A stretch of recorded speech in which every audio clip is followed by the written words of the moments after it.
YSR Congress party senior నేత మాజీ మంత్రి పెద్దిరెడ్డి రామచంద్రారెడ్డి ఈరోజు మీడియా సమావేశం నిర్వహించడం జరిగింది. ఈ సమావేశంలో పుంగనూరులో జరిగినటువంటి ఘటన, బాలిక హత్యకు సంబంధించినటువంటి ఘటనకు సంబంధించి ఆయన ప్రస్తావించడం జరిగింది. ముందుగా వైఎస్ఆర్ కాంగ్రెస్ పార్టీ అధినేత జగన్మోహన్ రెడ్డి బెంగళూరు నుంచి నేరుగా పుంగనూరు వచ్చి బాధిత కుటుంబాన్ని పరామర్శిస్తారు అని చెప్పి గతంలో ప్రకటించడం జరిగింది. అయితే జగన్ పర్యటనను రద్దు చేసుకున్నట్లుగా ఆయన తెలియజేశారు. దీనికి గల కారణాలు ఏంటి అనేటువంటి అంశాల్లో కనుక వెళ్ళినట్లయితే, ఈ పాప హత్యకు సంబంధించినటువంటి ఘటనలో ప్రభుత్వం చాలా వేగంగా స్పందించిందని, 3 మంత్రులు పుంగనూరులో పర్యటించి అధికారుల మీద ఒత్తిడి తీసుకువచ్చి బాధితులు న్యాయం జరిగే విధంగా చర్యలు తీసుకున్నారని, నిందితులను 3 అరెస్టు చేయడం కూడా జరిగిందని, ప్రభుత్వం బాగా స్పందించి బాధితులకు న్యాయం చేసినటువంటి నేపథ్యంలో జగన్మోహన్ రెడ్డి తన పర్యటనను వాయిదా వేసుకోవటం జరిగిందని, అయితే జగన్మోహన్ రెడ్డి వస్తున్నాడని తెలిసే ఈ విధంగా బాబు 3 మంత్రులకు ఆదేశాలు ఇచ్చి ఇక్కడకు పంపించడం జరిగిందని, లేదంటే బాధిత కుటుంబానికి న్యాయం జరిగేది కాదని, నిందితులను పోలీసులు అరెస్టు చేసేవారు కూడా కాదని, గతంలో ముచ్చుమర్రిలో ఘటన జరిగినప్పుడు కూడా ప్రభుత్వం ఇదే విధంగా స్పందించి ఉంటే బాగుండేది అని చెప్పి పెద్దిరెడ్డి రామచంద్రారెడ్డి వ్యాఖ్యానించడం జరిగింది. కూటమి ప్రభుత్వం ఏర్పడిన తర్వాత ఉచిత ఇసుక విధానాన్ని అమల్లోకి తీసుకొస్తామని చెప్పి చెప్పడం జరిగింది. అయితే ఉచిత ఇసుకను అందుబాటులోకి తీసుకొచ్చామని కూడా చెప్పడం జరిగింది. ఆన్లైన్లో కూడా బుక్ చేసుకోవచ్చని, సీనరేజ్ ఛార్జెస్ ఏవి ఉండవని, స్టాక్ పాయింట్ల వద్ద లోడింగ్ అన్లోడింగ్ ట్రాన్స్పోర్ట్ ఛార్జెస్ మాత్రమే తీసుకుంటారు అని చెప్పి చెప్పడం జరిగింది. అయితే దీనికి సంబంధించి వైఎస్ఆర్ కాంగ్రెస్ పార్టీ సీనియర్ నేత ఎమ్మెల్సీ బొత్స సత్యనారాయణ స్పందించడం జరిగింది. ఇదేం ఇసుక విధానం, ఒక స్పష్టత లేదు, పారదర్శకత లేదు, ఏమీ లేదు, దీన్ని ఉచిత ఇసుక అంటారా అంటూ ఆయన ప్రశ్నించడం జరిగింది. పేరుకి ఉచిత ఇసుక అని చెప్పి భారీ స్థాయిలో డబ్బులు వసూలు చేస్తున్నారని, ప్రభుత్వం ఏర్పడి 117 రోజులు అవుతుందని ఇప్పటి వరకు కూడా ఎక్కడా ఇసుక దొరక్క కార్మికులు ఎవరైతే భవన నిర్మాణ కార్మికులు ఉన్నారో వీరంతా పనులు లేక ఖాళీగా ఉంటున్నారని, ఇంత దారుణమైనటువంటి పరిస్థితి గతంలో ఎప్పుడూ లేదు అని, ఈ విధంగా పారదర్శకత లేకుండా సరైనటువంటి స్పష్టత ఉన్నటువంటి విధానాలు లేకుండా ఈ విధంగా చేయటం వల్లే ఈ పరిస్థితి ఏర్పడింది అని చెప్పి ఆయన వ్యాఖ్యానించడం జరిగింది. వైఎస్ఆర్ కాంగ్రెస్ పార్టీ నేత బాపట్ల మాజీ ఎంపీ నందిగామ సురేష్కి పోలీసులు మరొకసారి షాక్ ఇచ్చారు. టీడీపీ పార్టీ కేంద్ర కార్యాలయం మీద దాడికి సంబంధించినటువంటి కేసులో ఆయన హైదరాబాద్లో అరెస్ట్ చేసి ఏపీలో కోర్టులో హాజరుపరచడం, ఆయన్ను గుంటూరు జైల్లో రిమాండ్కి పంపించడం అందరికీ తెలిసిందే. ఆ తర్వాత ఆయన కోర్టు నుంచి బెయిల్ తెచ్చుకున్నారు. ఆయన విడుదలవుతారని చెప్పి అందరూ అనుకున్నారు. ఆయన విడుదల చేసినటువంటి పోలీసులు మరలా అరెస్ట్ చేయడం జరిగింది. ఇదేంటి విడుదల చేసి అరెస్ట్ చేయటం ఏంటి అనుకుంటే, కేసుకి సంబంధించినటువంటి వివరాల్లో గనక వెళ్ళినట్లయితే 2020వ సంవత్సరంలో తుళ్ళూరు గ్రామంలో మరియమ్మ అనేటువంటి ఒక మహిళ హత్య జరిగింది. ఈ హత్యలో నందిగామ సురేష్కి పాత్ర ఉంది అని చెప్పి పోలీసులు ఆయన్ని అదుపులోకి తీసుకున్నట్లుగా తెలుస్తుంది. మ్యాజిస్ట్రేట్ ముందు ఆయన్ను హాజరుపరచగా 14 రోజుల రిమాండ్ విధించినట్లుగా తెలుస్తుంది. అంటే ఈ నెల 25వ తేదీ వరకు కూడా ఆయనకు రిమాండ్ విధించినట్లుగా సమాచారం. ఒక బెయిల్ మీద అలా బయటకు వచ్చి మరొక కేసులో ఇలా లోపలికి వెళ్ళటం జరిగింది. సాక్షి మీడియా ఛానల్ గురించి అందరికీ తెలిసిందే, సాక్షి దినపత్రిక గురించి కూడా అందరికీ తెలిసిందే. ఈ సాక్షి యాజమాన్యం మీద తిరుమల తిరుపతి దేవస్థానం కంప్లైంట్ ఇచ్చినట్లుగా తెలుస్తుంది. తిరుపతి 2 టౌన్ పోలీస్ స్టేషన్లో ఈ కంప్లైంట్ నమోదైనట్లుగా తెలుస్తుంది.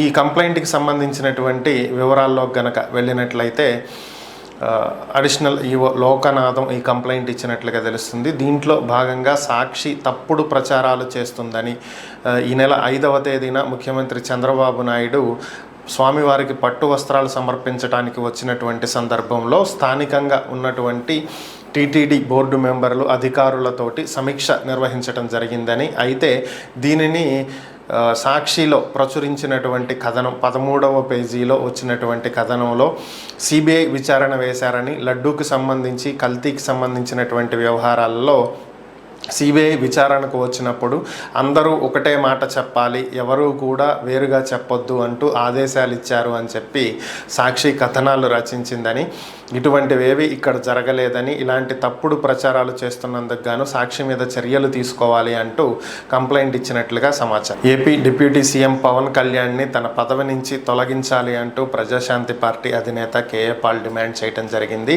ఆయన మీద పంజాగుట్ట పోలీస్ స్టేషన్లో కంప్లైంట్ కూడా ఇస్తున్నానని, పవన్ రెచ్చగొట్టేటువంటి వ్యాఖ్యలు చేస్తున్నారని, ఒక డిప్యూటీ సీఎం స్థాయిలో ఉండి ఆయన ప్రవర్తిస్తున్నటువంటి తీరు సరైంది కాదని, వెంటనే పవన్ కళ్యాణ్ కనుక పదవికి రాజీనామా చేయకపోతే తాను లీగల్గా అయినా సరే వెళ్ళి పదవి నుంచి తొలగిస్తాను అంటూ హెచ్చరించడం జరిగింది. ప్రముఖ నటుడు ప్రకాష్ రాజ్ అలాగే AP deputy CM Pavan Kalyan ఇద్దరి మధ్యలో ఎక్స్ వార్ అంటే ట్విట్టర్ వార్ నడుస్తూనే ఉంది. ఎప్పుడైతే పవన్ కళ్యాణ్ సనాతన ధర్మం గురించి అలాగే ప్రాయశ్చిత్త దీక్ష గురించి మాట్లాడారో అప్పటి నుంచి కూడా వరుసగా ఏదో ఒక సందర్భంలో ఇరువురు ట్వీట్లు చేసుకుంటూనే ఉన్నారు.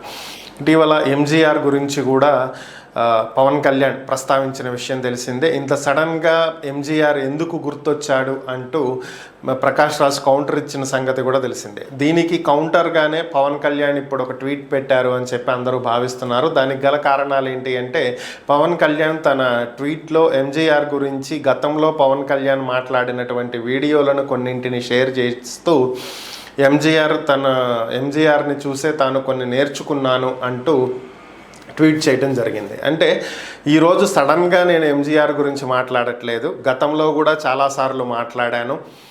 సో నేను ఈరోజు కొత్తగా నాకు ఎంజీఆర్ గుర్తుకు రాలేదు అనేది ప్రకాష్ రాజ్కి గుర్తు చేయటం కోసం పాత వీడియోలను షేర్ చేశారు. ఇది ప్రకాష్ రాజ్కి ఇచ్చినటువంటి కౌంటరే అని చెప్పి జనసేన కార్యకర్తలు, పవన్ కళ్యాణ్ అభిమానులు వ్యక్తపరుస్తున్నటువంటి అభిప్రాయం. బీజేపీ నేత భానుప్రకాష్ రెడ్డి కీలకమైనటువంటి వ్యాఖ్యలు చేయడం జరిగింది. రామ్ గోపాల్ వర్మ జగన్ మీద ఒక కొత్త సినిమా తీయాలని, జగన్మోహన్ రెడ్డి మీద తీసేటువంటి సినిమా ఎలా ఉండాలి అంటే ప్రజల నుంచి ఎలా దోచుకోవాలి, ఎలా దాచుకోవాలి అనేదానికి, ఎన్ని రకాలుగా దోచుకోవచ్చు అనేదానికి జగన్ మంచి ఎగ్జాంపుల్ అని, సో జగన్ని మీద ఇటువంటి సినిమా ఒకటి తీస్తే బాగుంటుంది అని చెప్పి ఆయన వ్యాఖ్యానించడం జరిగింది. చంద్రబాబు నాయుడు గాలిలో వచ్చిపోయేటువంటి సీఎం కాదని, ప్రజల కోసం పనిచేసేటువంటి వ్యక్తి అని, అలాగే కూటమి ప్రభుత్వం ఇచ్చినటువంటి హామీలన్నింటినీ నెరవేరుస్తుంటే చూసి ఓర్చుకోలేక జగన్మోహన్ రెడ్డి అబద్ధాలు, అసత్య ప్రచారాలు చేస్తున్నాడని, ఎన్నికల తర్వాత జగన్కు మతిస్థిమితం తప్పిందని, అందుకే ఈ విధంగా ప్రవర్తిస్తున్నాడు అని చెప్పి ఆయన వ్యాఖ్యానించడం జరిగింది. సాధారణంగా ఎవరైనా సరే ఉద్యోగులు దేనికోసం పనిచేస్తారు? జీతం కోసం పనిచేస్తారు, అంతే కదా. 1వ తారీఖు వస్తే జీతం వస్తుంది అనే ఎవరైనా మిగతా 30 రోజులు కష్టపడేది. అయితే ప్రభుత్వ ఉద్యోగులు గతంలో 2019 నుంచి 24 వరకు ఉన్నటువంటి వైఎస్ఆర్ కాంగ్రెస్ పార్టీ ప్రభుత్వంలో జీతాలు 1వ తేదీ పడక 10వ తేదీ, 15వ తేదీ, 20వ తేదీ కూడా పడినటువంటి సందర్భాలు ఎన్నో ఉన్నాయి. సో వాటిని తీవ్రంగా వ్యతిరేకించినటువంటి ప్రభుత్వ ఉద్యోగులు కూటమికి అధికారాన్ని అప్పగించారు. అంటే వాళ్ళు ఒక్కళ్ళే కాదు, రాష్ట్రంలో ఉన్నటువంటి ప్రజలందరూ కూడా కూటమిని గెలిపించారు. ముఖ్యంగా ప్రభుత్వ ఉద్యోగులైతే ఖచ్చితంగా చంద్రబాబు మరలా అధికారంలోకి రావాలని భావించారు. ఎందుకంటే ఏదేమైనా 1వ తారీఖు జీతాలు పడతాయి కాబట్టి. అయితే ఇప్పుడు ఒక కొత్త విషయం తెర మీదకి వచ్చినటువంటి అంశం ఏంటంటే, గత 2 నెలల నుంచి కూడా జీతాలు లేవు.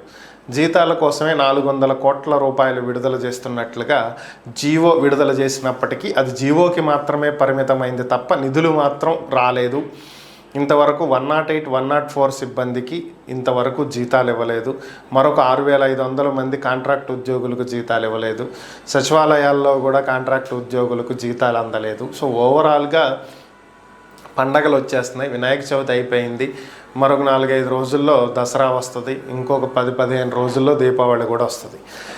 పండగలు వస్తున్నాయి కానీ ఉద్యోగులకు జీతాలు మాత్రం రావట్లేదు. ఇది బాబు మార్కు పరిపాలన అంటే ఇలాగే ఉంటుంది అని చెప్పి వైఎస్ఆర్ కాంగ్రెస్ పార్టీ నేత, రాజ్యసభ సభ్యుడు విజయసాయి రెడ్డి ట్వీట్ చేయడం జరిగింది. రాజస్థాన్ ముఖ్యమంత్రి భజన్లాల్ శర్మకు ఏపీ ముఖ్యమంత్రి చంద్రబాబు నాయుడు ఫోన్ చేసినట్లుగా తెలుస్తుంది.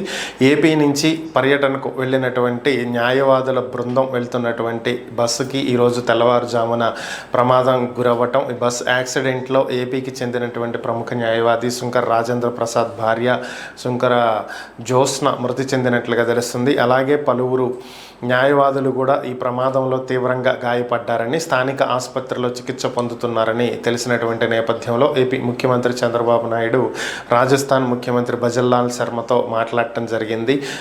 ఏపీ నుంచి వచ్చినటువంటి న్యాయవాదుల బృందం ప్రయాణిస్తున్నటువంటి బస్సుకి యాక్సిడెంట్ అయిందని, వారికి కావలసినటువంటి వైద్య సదుపాయాలు ఏర్పాటు చేయాలని, మెరుగైనటువంటి వైద్యం అందించాలని, వారందరూ క్షేమంగా ఏపీకి తిరిగి వచ్చేదాకా ప్రయాణపు ఏర్పాట్లు కూడా చేయాలి అని చెప్పి రాజస్థాన్ ముఖ్యమంత్రిని కోరినట్లుగా తెలుస్తుంది. దీనికి సానుకూలంగా స్పందించినటువంటి భజన్లాల్ శర్మ దానికి తగినటువంటి ఏర్పాట్లు చేస్తాము అని చెప్పి హామీ ఇచ్చినట్లుగా సమాచారం. షాంఘై కోఆపరేటివ్ అసోసియేషన్, సో ఇది ఒక మీటింగ్ జరగాల్సి ఉంది. ఇది కూడా ఎక్కడ జరుగుతుంది అంటే పాకిస్తాన్లో జరుగుతుంది. దీనికి సంబంధించి భారత్కి చెందినటువంటి ఒక బృందం పాకిస్తాన్కి వెళ్లాల్సి ఉంది. అయితే ఈ నేపథ్యంలోనే పాకిస్తాన్ విదేశాంగ శాఖకు సంబంధించినటువంటి అధికార ప్రతినిధి ముంతాజ్ జహర్ బలూచ్ కీలకమైనటువంటి వ్యాఖ్యలు చేయడం జరిగింది. ఆమె మీడియాతో మాట్లాడుతూ భారత్ నుంచి వచ్చేటువంటి బృందంతో కానీ, భారత విదేశాంగ మంత్రి జయశంకర్తో కానీ ద్వైపాక్షిక సంబంధాలకు సంబంధించినటువంటి చర్చలు ఉండబోవు అని చెప్పి ఆమె ప్రకటించడం జరిగింది. దీనికి గల కారణాలు ఏంటి అంటే, అక్టోబర్ 5వ తేదీన జయశంకర్ ప్రకటించడం జరిగిన ఒక ప్రకటనలో తన పాకిస్తాన్ పర్యటన కేవలం పాక్షికమని, ఎలాంటి చర్చలు ఉండవు అని చెప్పి ఆయన ప్రకటించినటువంటి నేపథ్యంలో అదే తాము కూడా చెప్తున్నామని, భారత్తో ఎటువంటి ద్వైపాక్షిక సంబంధాలకు సంబంధించినటువంటి చర్చలు జరగవు అని చెప్పి ఆమె మరొకసారి స్పష్టం చేయడం జరిగింది.